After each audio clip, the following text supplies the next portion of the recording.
This is Studio 809.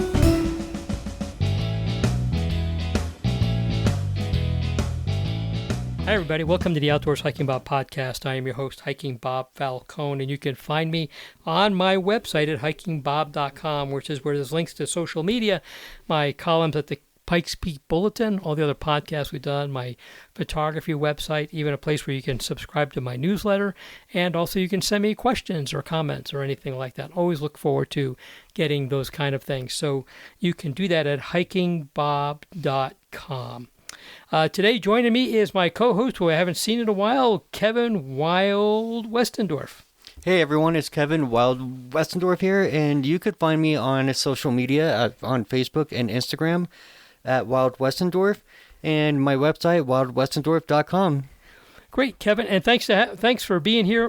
For those of you who listened to the last podcast, I did one kind of brief on my trip to Iceland with National Geographic, and one of the things I did after that was to ask people to send me questions they might have about the trip. Now, I did a little Facebook Live thing on that, and I guess I didn't make it real clear. I'm always happy to have other questions from people. Kevin, you and I talk about that, and we answer people's questions. Oh, yeah. So I got a lot of questions that were not necessarily for Iceland, but I replied back, said, hey, those are great questions, but I'm looking for questions about the Iceland trip if you listen to the podcast. So we got some other questions. We'll address those as we go along later. But today I want to just work on the questions about Iceland. So like I said, my bad. I probably just didn't do a good job of explaining what I wanted. But in any case, so we did the trip to Iceland. It was the previous podcast to this one. I talked about some of the things on there, but there was a lot of nuance to everything, to all the different parts of the thing, that a flight over there, and we'll see this in the question about it. So I didn't want to make this a 3-hour long podcast. So my idea was, let me go over the basics and then ask people what they want to know that I didn't cover in the podcast. So I have a bunch of questions here from people. You have some questions, Kevin. Yep. Kevin hasn't let me in on his questions, so I'm a little afraid to ask him what he is. That's why he's going to go last. But here are some of the questions we got, and thanks to everybody who submitted questions. There are a lot of good questions there. So how many people were on the ship? Well, I don't know for sure, and I'll explain why. Now, the ship only holds about 120 passengers.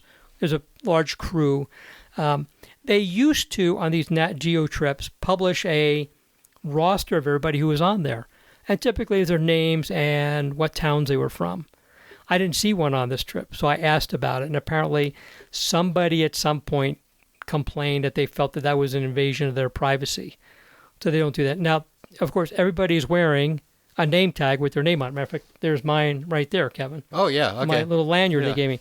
So I don't know why it's a big deal, but I would say that there was probably, I'm going to say, less than 100 passengers on this one. I know it wasn't full because I even got upgraded like a couple weeks ahead of time to a better room for free.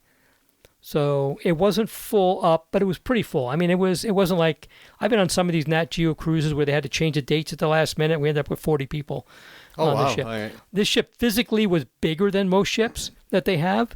But passenger-wise, about the same. So I'm going to say maybe 100 people, passengers on the ship. How was the food? Well, the food on board the ship is like 4-star or 5-star restaurant type food. It is really great. Oh, really? Food. Okay. Oh, yeah. They bring on just top-notch chefs, and the dinner service is impeccable, and the food is always, I don't care where they're at, the food is always fresh and it's delicious. And good. And one day we even had fish that was caught by the captain of the ship. So one day we're docked. Okay. And when I say docked, we're actually moored out on, we can't go into a lot of these little places we go into. So they moor us out in the bay or in the inlet someplace in Zodiac. And there's a question about Zodiacs coming up. And we Zodiac in. So one day, and of course we're out there all day. So the captain just kind of like, tells his first mate, you're in charge. And he went out with a couple other crew members and they caught fish all day. Well, so one day they catch one of the dinner choices was a fish that the captain caught. You always have there's a kind of a buffet-ish kind of thing for breakfast, but for lunch and dinner it's table service, and you usually have a couple of options of what you would like. Usually there's a vegan type of thing. Then there's usually like a meat and then a fish. And then there's a couple of constants. Like there's always a steak option. There's always like a pasta option and always a chicken option. If none of those things are what you want, there's always these other options for dinner. Lunch is a little simpler, but the food is always outstanding. They try to cook, and the other question I have is what kind of food they serve. So it's always a mix of things, vegan, a meat, or a pork or something like that, a chicken, a pasta dish maybe. They try to, on some of these trips, serve local cuisine. Like I know when I did the Galapagos trip, there was a lot of local Ecuadorian type it makes foods. sense, yeah. There wasn't so much of that on this one. And I think because how much herring do you want to eat? And I know you have a question about herring. So they served all kinds of food. Everything is delicious. Fresh fruits, for breakfast is kind of buffet style. They have different trays of things you can, eggs and stuff. But they also have a custom omelet station. So you can go there and tell them what you want on your omelet. And at lunch, they typically had a couple soups of the day that you could ask for. And they'll ladle out some soup for you. All right. But the food is always good. What I like about them, it's easy to overeat. I'll tell you that I've been on a diet. I did not gain a single pound on this whole trip. I was very proud of myself. Cool, good. And one of the things they do, they have a lot of desserts, but they serve the desserts in very small portions.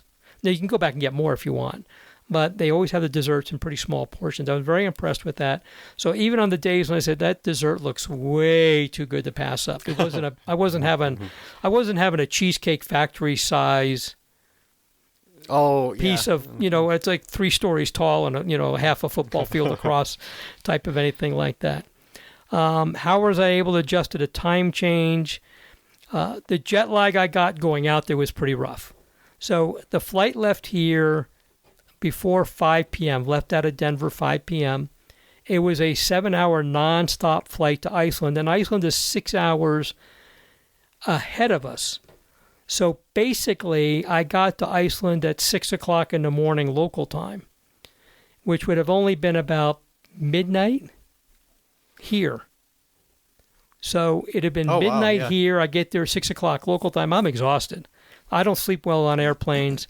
I did fly first class with Icelandair, but I will tell you, first class on Icelandair is not quite first class on a lot of other places. It's not bad. I'm not saying anything bad.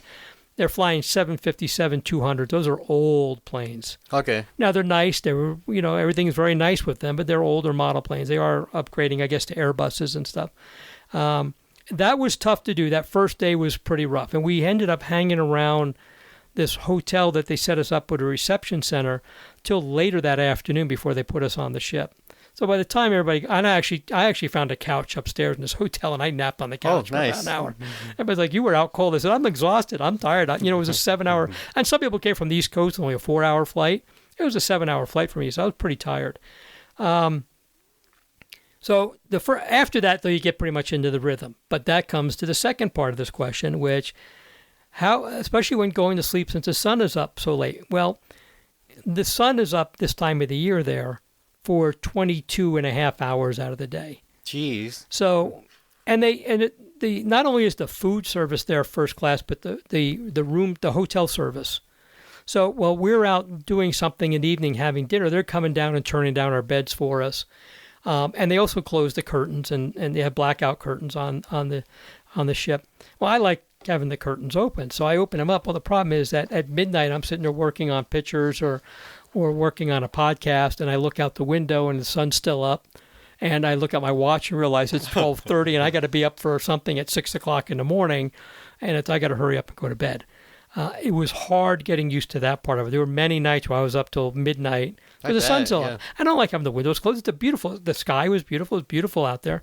So but eventually I just reminded myself I need to go to bed. So I would probably close the curtains at about 10 o'clock, which made me just, psychologically make me go to bed, make me go to sleep a little early.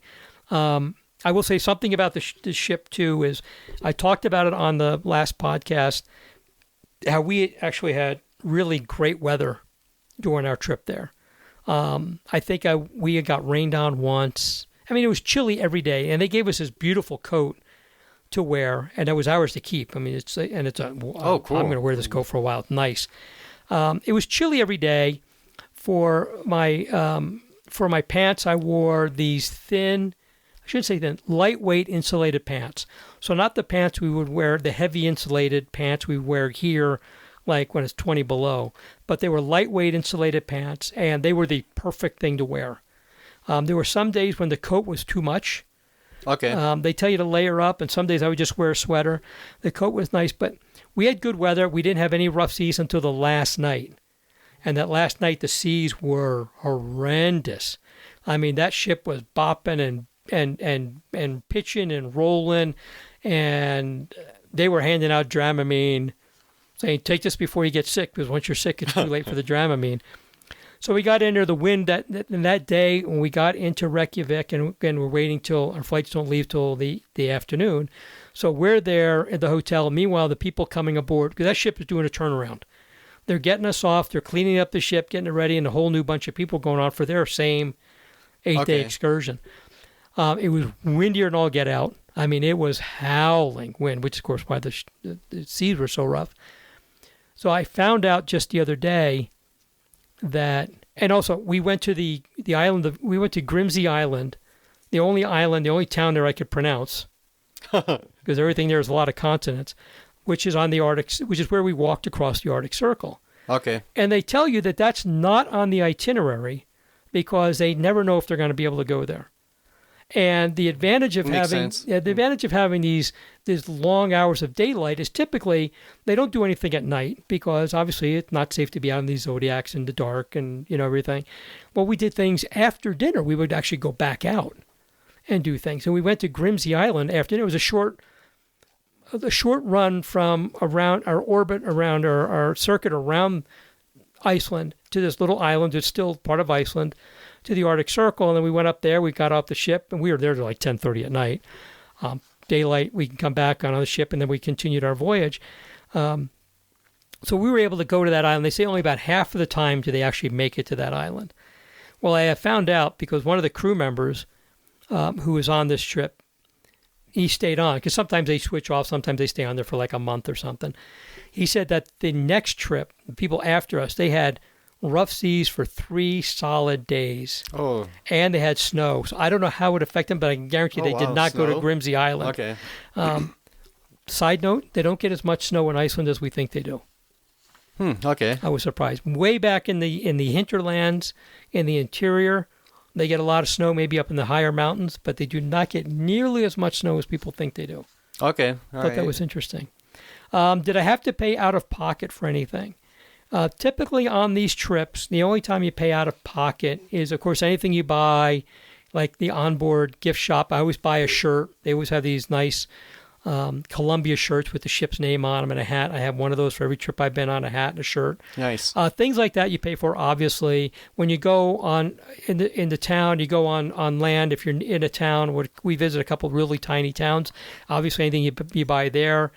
On some of these trips, if you buy any alcoholic beverages, you pay for those.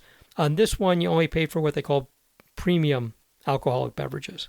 Okay. So even then, you'd have to pay much. You usually have to tip the staff. And even though they say tipping was included, I did leave a tip for the hotel staff, people who took care of our rooms and stuff like that. But other than that, no, not a thing. I mean, I think I might have spent a few hundred. Well, overall, including all the gifts and stuff I bought, I may have paid $400 on this trip. That's not bad at all. And that included like about $100 some odd for a tip for the hotel staff. So not much at all, because everything out in the food is great. You don't have to pay for anything. Did I see or learn anything about geothermal energy use, which they use there? Good question. We didn't hear anything about. I should reframe that. I did a little research on this. So here's the scoop with geothermal energy. They get a lot of their energy geothermal because they're sitting on a bunch of volcanoes. However, one of the things we were told, and I did look this up after I got this question, was most of their electrical energy is provided by hydroelectric. They have a lot of rivers and waterfalls, so makes sense. 78% of their electric use is powered by hydroelectric use.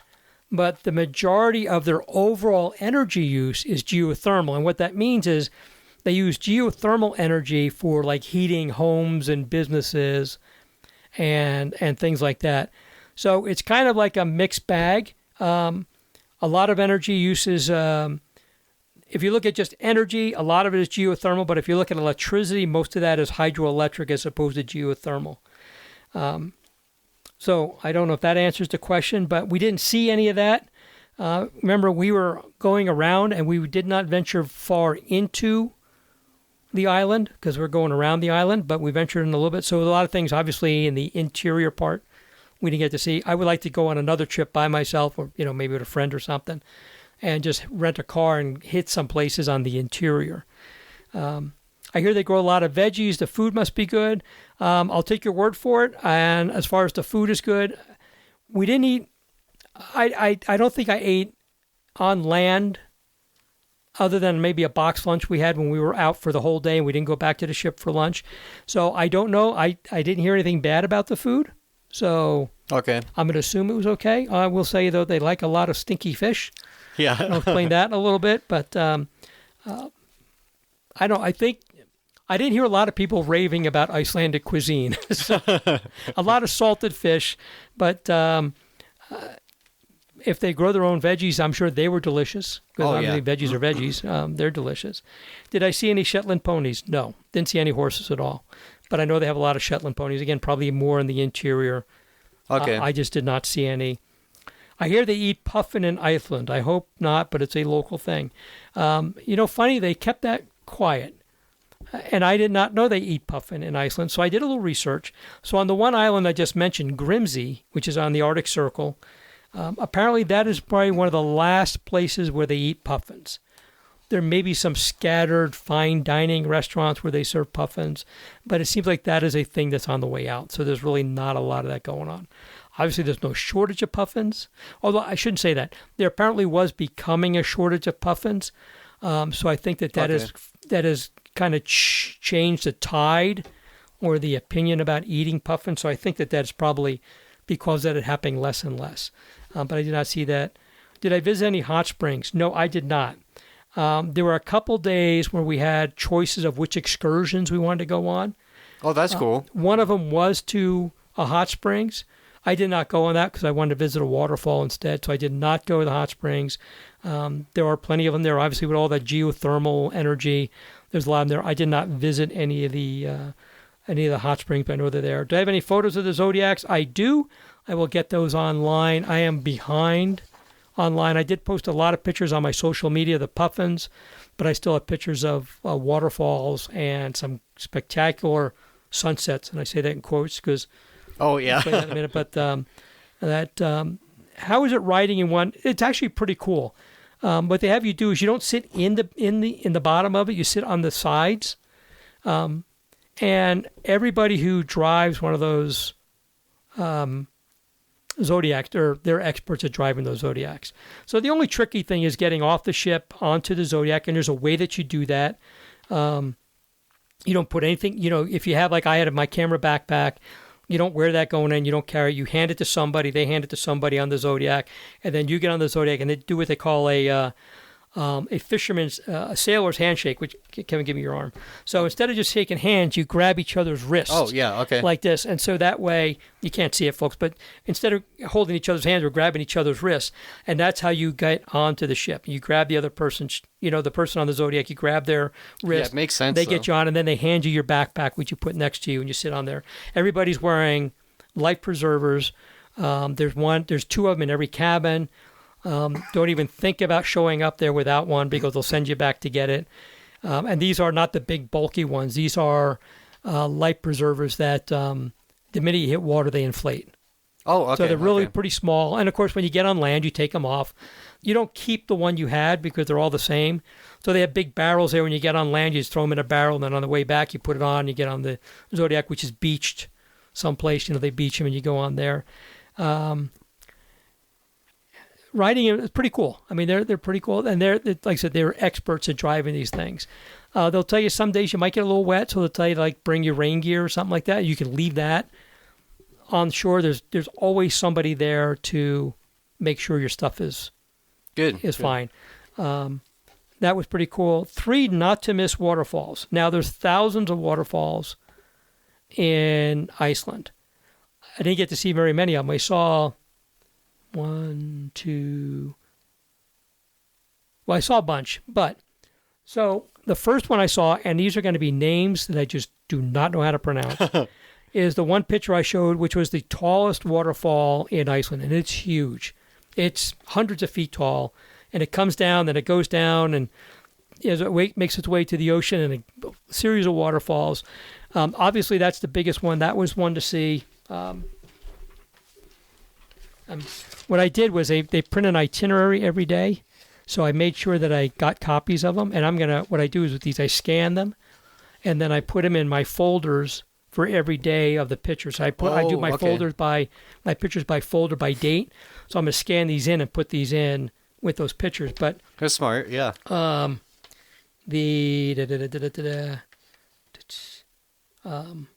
The biggest waterfall there is Dynjandi, Dynjandi.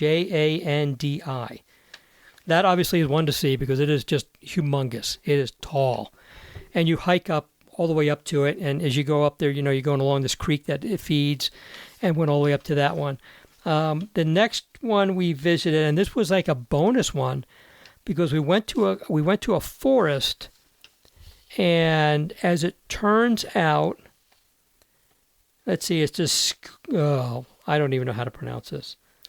We stopped at this one town, and we couldn't dock there because they had a very small port. So again, no, I'm sorry, we did dock at this one. We were able to dock at this one. They extended the dock out. We were able to dock at this one. And they had the herring museum there. But the forest is this, I'll spell it, Skarodalur forest. They're trying, trees don't grow very well there. It's cold. They had trees. They're trying to regrow their forest, but I did ask about how do they, and I think I mentioned in the previous podcast that they have to bring all their wood in to build houses with. In this little forest where we hiked, there was a bonus like waterfall. And it's one of the ones, I haven't posted a picture. You know which one it is because it's very green around it because it's in the forest. All right. It was beautiful. That was one to see. And then we did another trip to a place called the one I can't pronounce. Oh my gosh. Asbyrgi, Asbyrgi Canyon. And I'm trying to make sure that's the right one. And that is where we got to see 2 big waterfalls. And one is off in the distance, and I got great pictures of that. The other one you're very close to. Well, you're so close to it that you really can't get good pictures. And my gear got soaked. I got soaked. I have rain gear for my gear, believe it or not, and I have rain gear for me. Beautiful place, but it was hard to get good pictures from there. I think that's the right one. Make sure. Anyway, that was a pretty cool one. And then there was another place we went to, and this was they got this four-wheel drive club, or business, and these people make outrageous four-wheel drives.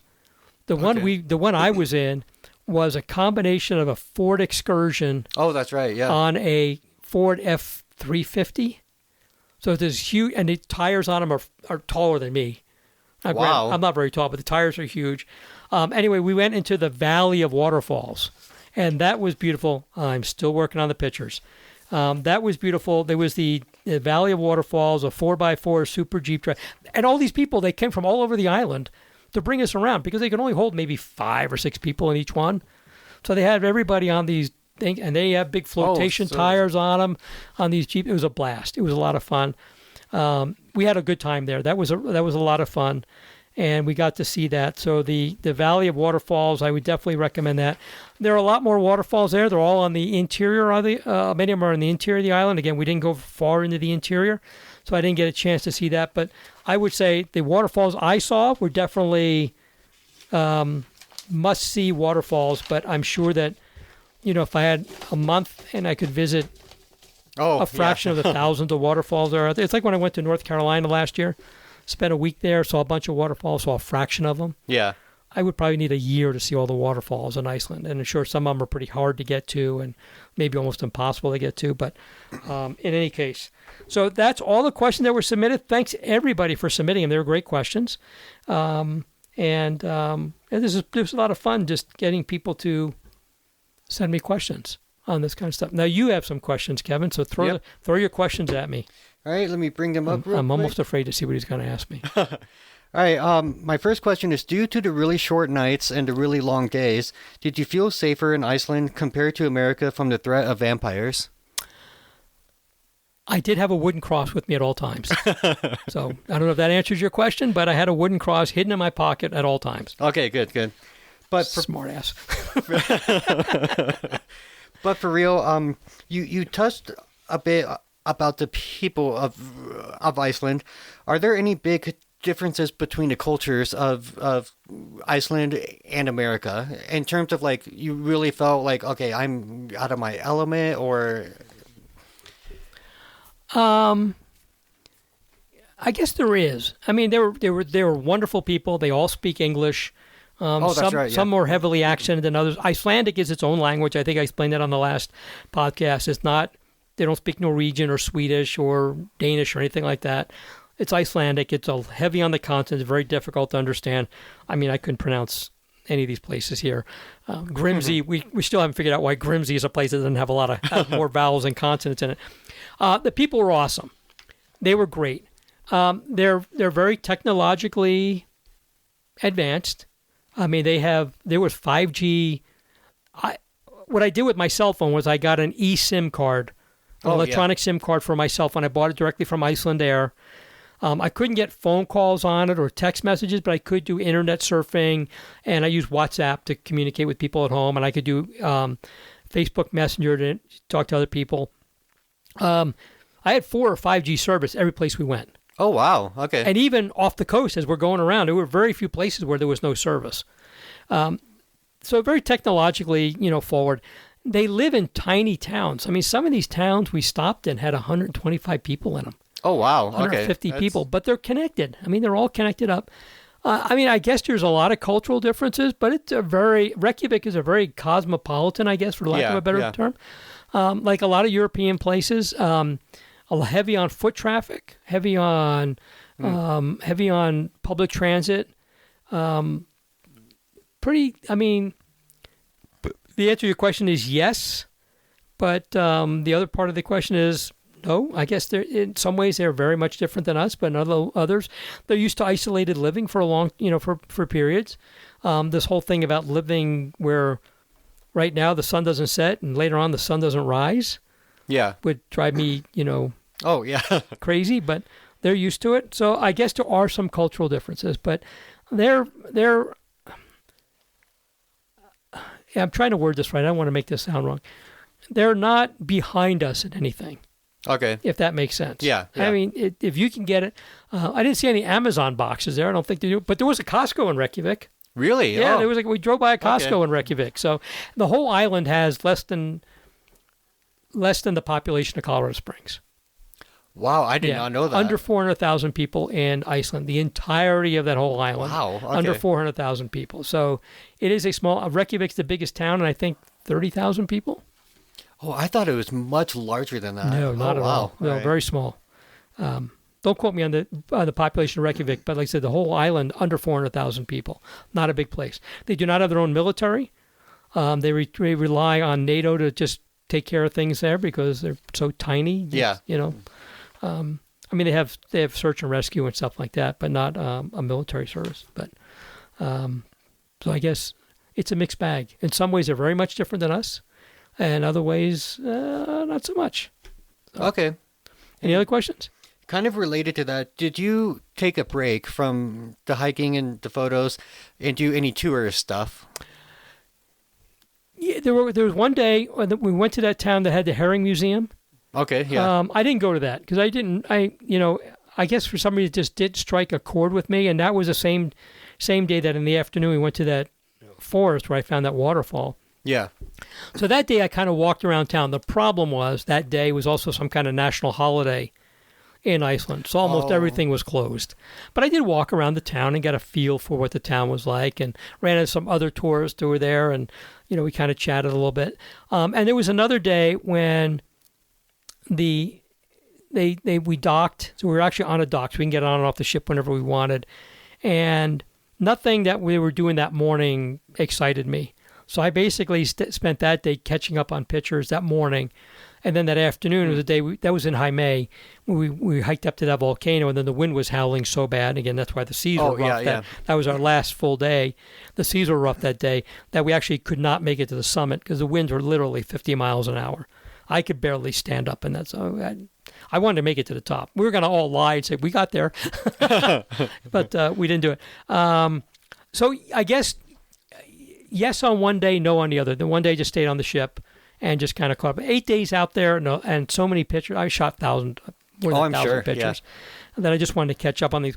And I'll tell you why it was important for me to do that, was on these Nat Geo trips, they have a thing where they do like a guest slideshow that you can submit your pictures to their staff, and then they put together a slideshow. Well, that is the day before the last day. So I was catching up on pictures to get them submitted for the guest slideshow. Makes sense. Which I did get him, and they used my pictures on there. So I guess that's the best way to put that. Okay. So other people did. There were a couple days where it's like, hey, we're going to be docked. So you can come. And there was another day we did a hike. And again, we couldn't make it to the top of that mountain because the fog was so thick, and apparently hiking the last section of it was very sketchy, that the local guide we had, didn't feel comfortable for us doing it. So that afternoon, they had like a guided tour of the little town, this town of 150 people, where they make the very expensive eider-down quilts that are $15,000 a piece.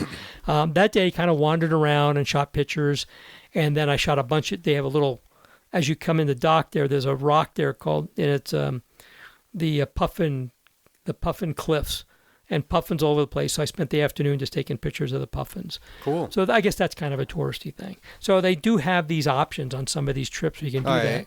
On that one, they were doing. Stand by 1 second, folks.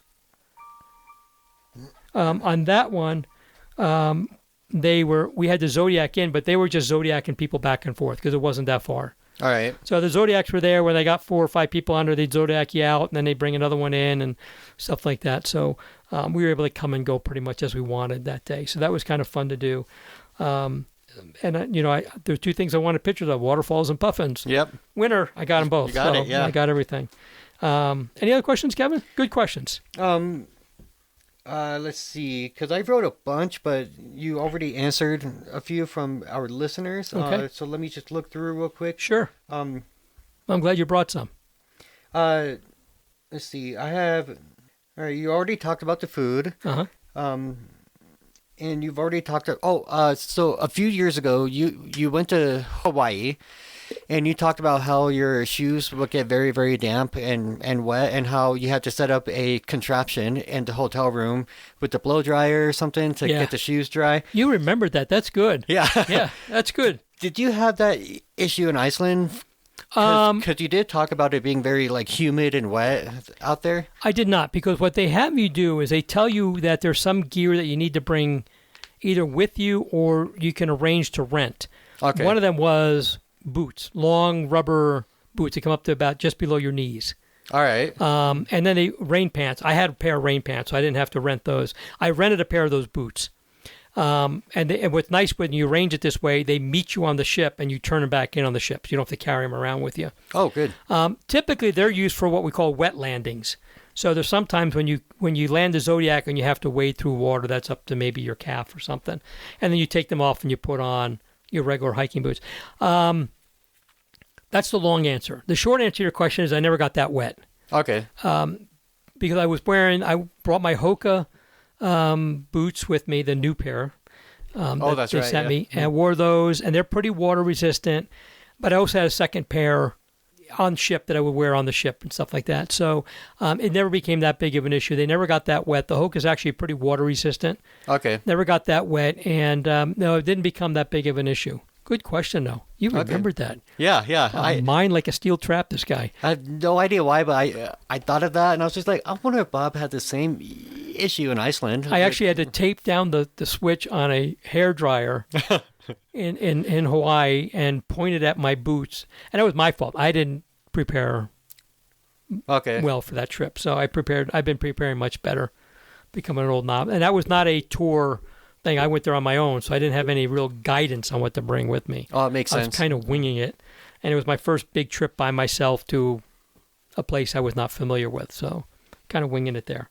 But I hope that answers your question. Yep, it sure does. Okay. Any other questions? I think the last one I'll ask is, was there one particular moment that really stood out for you, in terms of a sight you saw or an experience that you had, like a moment that just it stood out the most for you on that trip? This is going to sound weird, but it was around midnight, standing on the bow of the ship, actually the bow of the ship, and looking at the sun dip below the horizon, because that's about as much as it gets. It's just below the horizon, so it gets not dark, but the sun is below but the whole sky was lit up. And I shot some pictures of that. Oh, I can't wait to see that. Yeah. That was pretty incredible because I knew that's about as dark as it's going to get. I think that was just because I was just in awe that I've never seen that before. I've never seen this. And we're coming up on the first day of summer, so the sun is never going to set there. It's just going to stay above the horizon. And I'm guessing that sunset, I mean, they would tell you like sunsets at midnight and sunrise like 1:58 kind of a thing. That was kind of cool. I mean, that still stands out to me. Otherwise, first time seeing puffins. Pretty awesome. Good point, yeah. Some of the big waterfalls were pretty awesome. I love waterfalls. I love taking pictures of them. I don't know that otherwise that there's anything. The whole trip was great. I'm sure, yeah. Yeah, the whole trip was great. So I don't want to make it sound like, nothing was really exciting about it. Everything was exciting about it. But I guess seeing the sun never really set kind of really struck home with me. Cool. I hope that answers your question. Oh, yeah. Anyway, thanks for all the questions, everybody. Kevin, thanks for the questions. Moving on real quick to a couple of things. I talked about it in my newsletter. Colorado Springs Parks, Recreation, Cultural Services is embarking on their system-wide master plan, which is all the parks, all the cultural services, golf courses, trails, everything that the Parks and Recreation and Cultural Services manages. Their system-wide master plan that's been going on for a while. They just announced this past Friday, that there's a survey open. They want everybody to take the survey. It is open, I think, till early August. And also there's going to be there's going to be 2 public meetings in the next couple of weeks and a virtual meeting coming up. Now, they're all going to cover the same thing, so you don't have to go to each meeting and go to the virtual meeting, go to one or the other or do the virtual one. You do have to register for the virtual one, I guess, to make sure they have enough bandwidth. But go to coloradosprings.gov, and I think it's Park System Master Plan. I'll include the link in the show notes, and there's a link in my last newsletter. This is really important. The last time they did one of these was in 2014. Oh, wow. So I thought it was, okay. Yeah, so These things set the direction of what the Parks Department is going to do for the next decade or so. That one was real important. I took part in that one. I went to meetings. I did the survey. We had a much different administration in the city at that time. One of the things that stands out was the mayor at that time stood up in bunch at the city auditorium where there were thousands of us there, and we were coming out of the recession, and the Parks Department had no money, and the first thing he said was, if you're going to ask for more money, forget it, and then walked out. Yeah, yep. You know what I'm talking about. Not a surprise that that's what he said. Kind of pissed everybody off. To be fair, funding still isn't where it should be, but we have more support for parks now. We have a mayor who's more supportive. The previous mayor, Mayor Southers, was much more supportive of it. So hopefully get back. But this is going to set the parks system for what they want to do for the next decade or so. So it's real important to participate in this. And I will tell you that in the last master plan process, and at the time I was president of the Friends of Cheyenne Canyon. That's right. There were some proposed things that came out at that time that were affecting how the Friends groups were going to operate. They were not popular with the Friends groups, and we went to a Parks Advisory Board meeting, and me and a bunch of other park Friends group presidents and officers and from all these different Friends groups said, you're not doing this because we're not going to be a part of it. I'm not going to go into details because it doesn't matter now, but what I'm getting at is it's important that you pay attention to what's going on now, because this is what they're going to use as their blueprint. So you make sure that you're okay with whatever comes out of this and have your input, because, and I'm not, and I don't want to make it sound negative against the Parks Department. It's like when they do master plans for open spaces in parks. They have an idea what they want to do, and then they open it up to the public, and they take the public feedback seriously. Yeah. And that's what's going to happen with this. So if you don't provide feedback, they're going to go basically with what they have and what they hear from the people they do hear from. So provide your feedback. Take the survey. Go to the meetings. I'm sure there's going to be more public input. This process is going to take about a year. Yeah. There's going to be a lot of public input on this. So this is your chance to help set the direction for the Parks Department for the next 10 years. That's a long time. Very long time. A whole lot of things can change in 10 years. So make sure you do that. Back in podcast episode 437, a few podcasts ago, I had Laurel Boyers on. She was a former National Park Service ranger in Yosemite. She spent her whole career there. That book, when I did it, was still in pre-release. It is now out, so you can actually get a copy of that book. If you pre-ordered it, you got it. Probably already have it in your mailbox. But if you didn't, you can get it now, so go back and listen to that. And the book is fantastic. She was awesome. You just go listen to her talk about spending a career in Yosemite. It was a great conversation we had. So that was episode 437 of the podcast. So go back and listen to that. Kevin, I want to wrap this up with you. You had an encounter with a friend in Ute Valley Park, the past weekend. Yep. So I've heard these friends before on trails, but I've never actually seen one on the trail. But on Sunday, I did a little hike in Ute Valley Park, and I came around a bend, and I'm just like, it's a beautiful place. There's the geology is really fun to look at, and it's interesting. And I come around this slight bend in the trail, and it took me about a second or two, which in that moment is way too long, to realize what I was looking at, and it was a rattlesnake. And it was obvious that I surprised the rattlesnake too, as much as he surprised me. Because, yeah, that works. Yeah. Yeah, and so he was spread out on the trail. He was about 1.5 feet long, so not like a huge snake. But then I was like, "Oh, a snake! Oh, that's a rattlesnake!" And then I stopped, and I was like a couple feet away from it because I hike fast. And then I said a cuss word, and that's when he coiled up and started to rattle. Right. And just he stared at me. He wouldn't move, like he didn't go into the bush or anything. So I was just like, well, I'm gonna turn around and I'm gonna pick a different path to do this loop that I want to do. Good move. The rattlesnakes I've seen at like the zoo are much larger, but it was still a scary experience, just how close I got to it.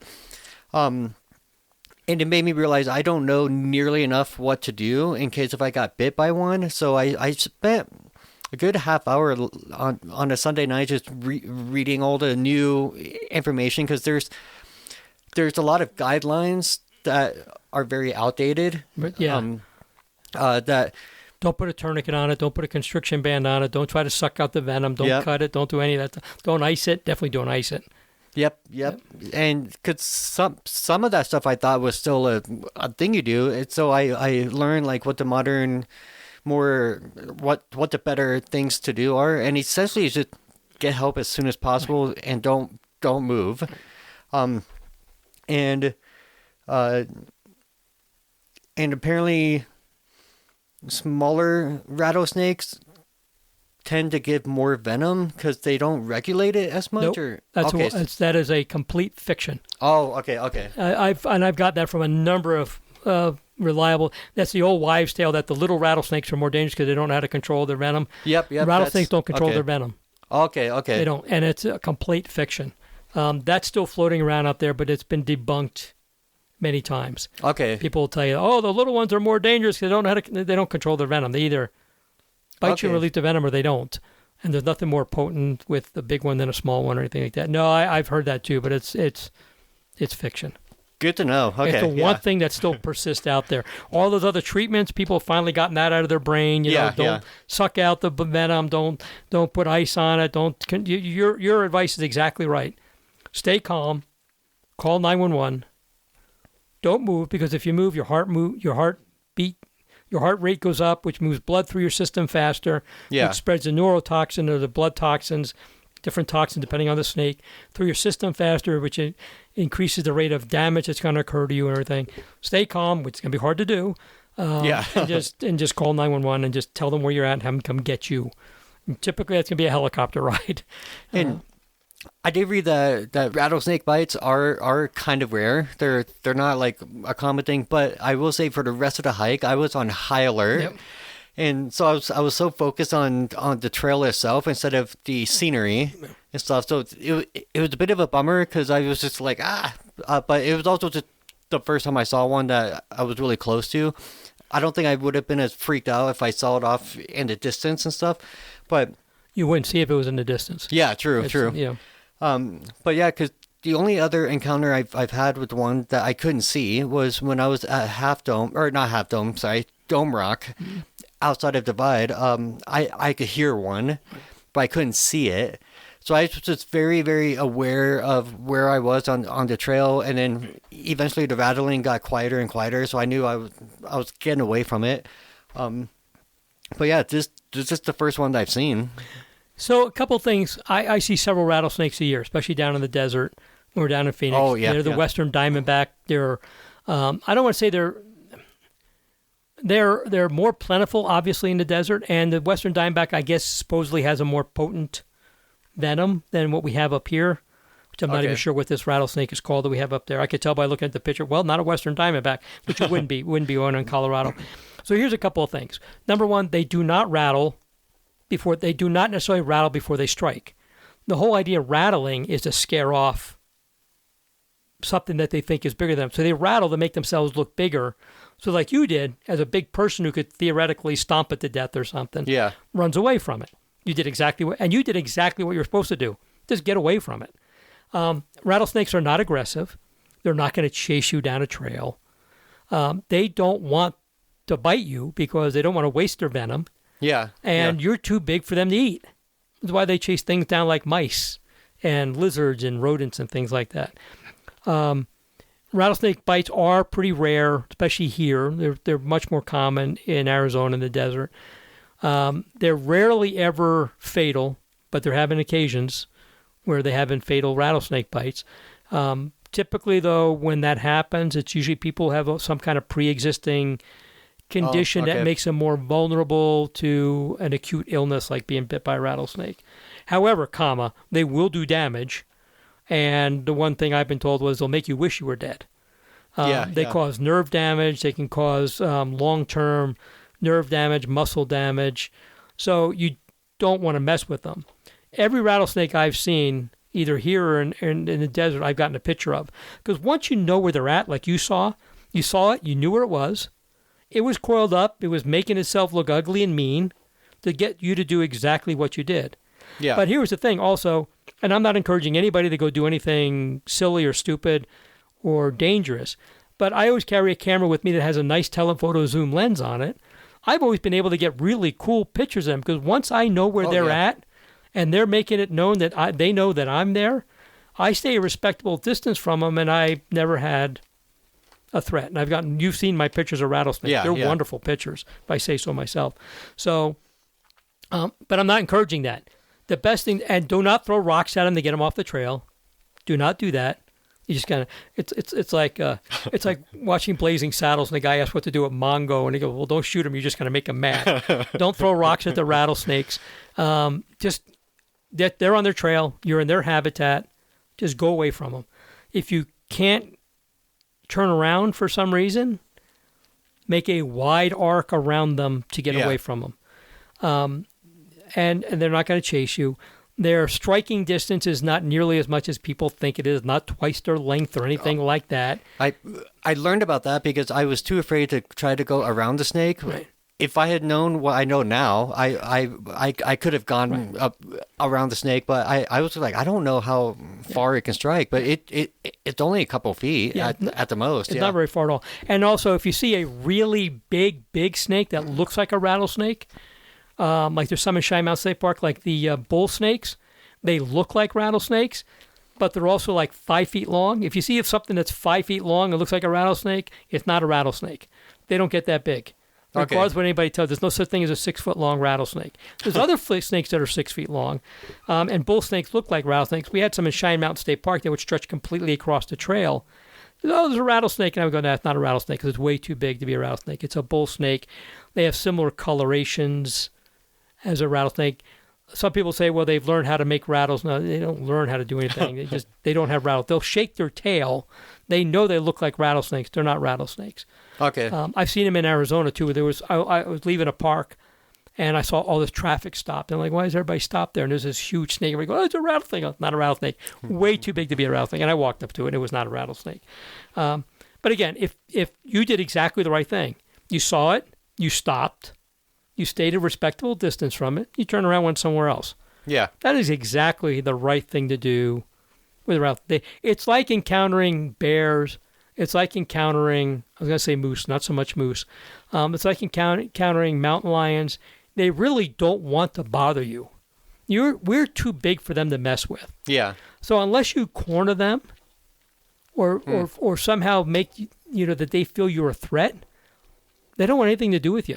Every bear I've seen has been the backside of that bear running away from me as fast as it could, which is exactly what they're supposed to do. So you did the right thing, Kevin. So kudos to you. And you learned a few things. Yeah. You did your research when you got home, when your heart stopped, slowed down to something, other than 300 beats a minute. It is, when you first see one, it's scary. And this past spring when I was in Arizona, I was on this trail and it went along a creek, and I had the same thing you did. I heard a rattlesnake, but I did not know where it was. So I hopped up on a rock, which got me above things and where I could rock hop in a direction opposite of where I heard it. I never saw that one. And that's scary because now I don't know where that is. And not that it's going to chase me, but I don't want to put my foot in the wrong spot. In that wrong spot and end up getting bit. And again, we talked about it. I do not want to mess with those Western Diamondbacks or the Mojave rattlers that are even more dangerous. Again, likely not to be fatal, but again, they're going to make you wish you were dead because they do inflict a lot of damage and a lot of pain. And when I did a thing about rattlesnake bites, and I talked to somebody who got bit by one up near Castle Rock, and she was within eyesight of a house when she got bit on this trail in this city park. Went to that directly to that house. By the time she got there, she couldn't talk. She couldn't keep a coherent, and the fire department was there within minutes. And her medical bill was in the hundreds of thousands of dollars. Yeah. Because the anti-venom's obscenely expensive. So if you see one, just turn around and get away from it. It's not going to chase you. It's not going to bother you. It wants to be left alone. You want to be left alone. So the best thing to do is leave it alone, and you'll be just fine. And if you go back there 20 minutes later, it's not going to be there. It's going to be gone because you've already spooked it. And it's looking for food. I mean, all these animals, all they want is food. Just go get between them and food, and you'll be fine. Yeah. So... anyway, Kevin, we all learned something today. Yep, we sure did. Thanks to everybody who submitted questions about the Iceland trip. Always send in your other questions. We're always happy to hear them. And when it's Kevin and I, we'll try to answer as many of them as we can. So yeah, it's fun. Yeah, go to hikingbob.com or wildwestendorf.com. Answer either one of us a question, and we'll... if it's going to be a long time, because I already have a number of interviews planned for the next couple of podcasts, so it might be a while, we'll maybe try to answer them in a newsletter or answer them online, or maybe we'll just privately give you an answer to it, depending on the question or something like that. So somehow we will try to address all your questions. Cool, yeah. And hopefully we can do that. With that, Kevin, I don't have anything else. You got anything else? I think I'm good. All right, everybody. Thank you so much for listening to the Outdoors Hiking Bob podcast. We'll talk to you next time. We'll talk to you later. See ya.